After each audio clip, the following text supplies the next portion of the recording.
Hello there, this is Christopher's Weekly History Topics for week 20, week for May 19th to the 25th. This week we're doing something that I recently found out in American history. I never knew this, and I think it's kind of cool.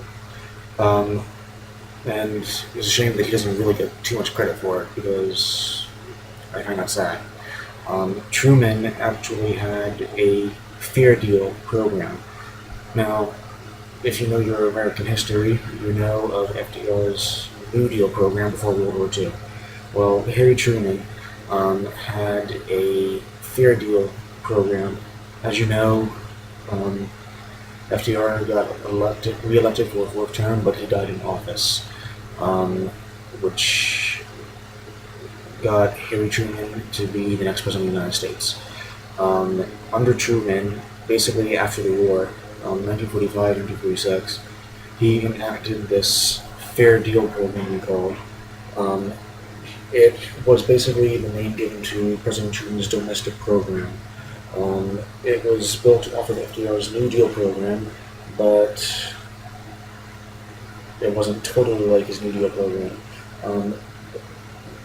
The way it was like FDR's New Deal program was that Truman believed that the federal government should guarantee economic and social stability.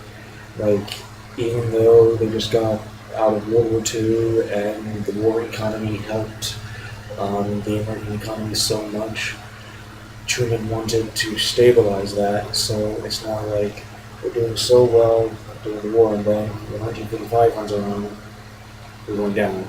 He didn't want that.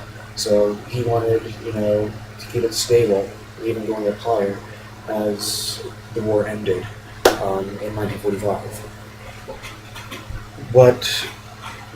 What this helped is it helped a lot of post-war Americans become employed.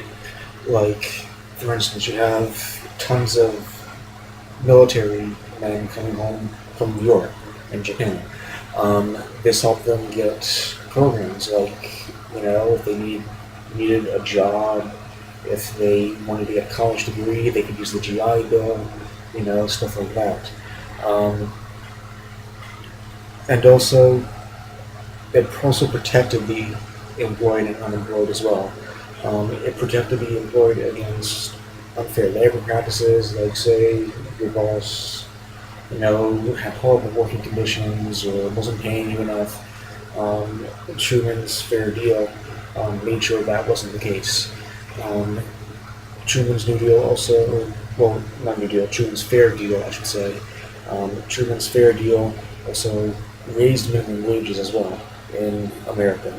And it also offered a higher unemployment compensation and housing assistance, meaning that if you're unemployed, instead of helping you out a little bit, they're going to help you out more, and they're going to help you out if you need help with your house, or if you don't have a house, they'll help you get one, stuff like that. Unfortunately, though, his best wasn't good enough with this fair deal. In 1946, November 1946 to be exact, there's midterm elections, as you know. The Republicans have not had control of Congress or the presidency since 1928. Since the 1928 election, I should say.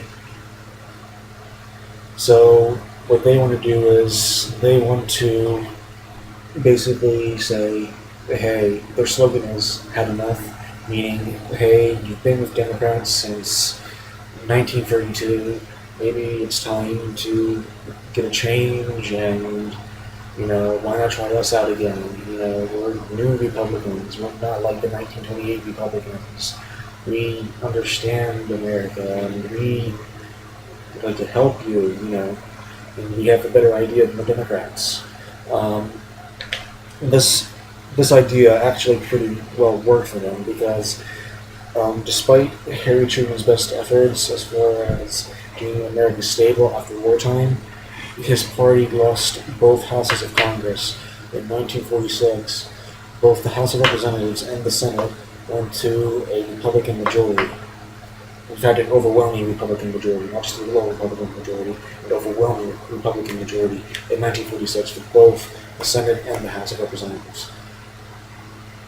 Um, this did not stop Truman, however. He continued his fair deal programs, and in 1948, of course, it was an election year for president, and he was running again. So his promise was, hey, if you get me elected, I'll keep going with my fair deal program and help you out even more. Um, this was a success, as you know. The outcome of the 1948 election is that, well, 1948 election, that's another story.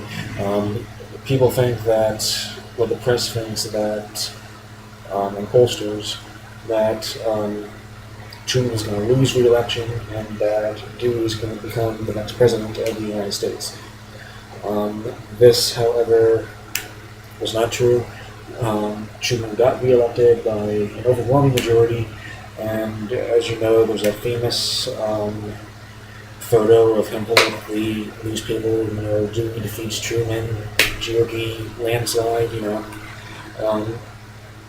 Anyway, from 1949, after his second inaugural, to the end of his term in 1953, he continues the Fair Deal program, and it was actually a overwhelming success. And one thing that he also did, if you're into racial history and African American history, in July of 1948, before the election of 1948, he basically banned racial discrimination from the government. This is what I find so amazing. Even before the days of Martin Luther King, acting against racial discrimination and equality, Truman steps up to the plate in the late 40s saying, hey, you know what, this is bad, we have to end this, discrimination is bad, and he totally wipes out all racial discrimination from the federal government. So anyway, that's the basics of Truman's Fair Deal program. I was looking for a topic because I'm running out of topics, and I was looking at a book and I found this, and it's actually pretty interesting. I never really even heard about it. I think that Truman should get more credit for than what he's given credit for. I think because he has to follow in the shadows of FDR, because I think American history has a tendency of demigodding some presidents, like for instance FDR. I think that American historians have a tendency to demigod FDR. That when you get to Truman, some of his contributions and all of his good things sort of go unloved, because here you have FDR, this powerful demigod of president, and then there's Truman, who has to fill in the shoes of FDR, basically. And I think that it's good that for us as historians to learn about Truman's Fair Deal, to see that, hey, yes, FDR did some great things, but look, Truman also did some good things as well, and this is what he did.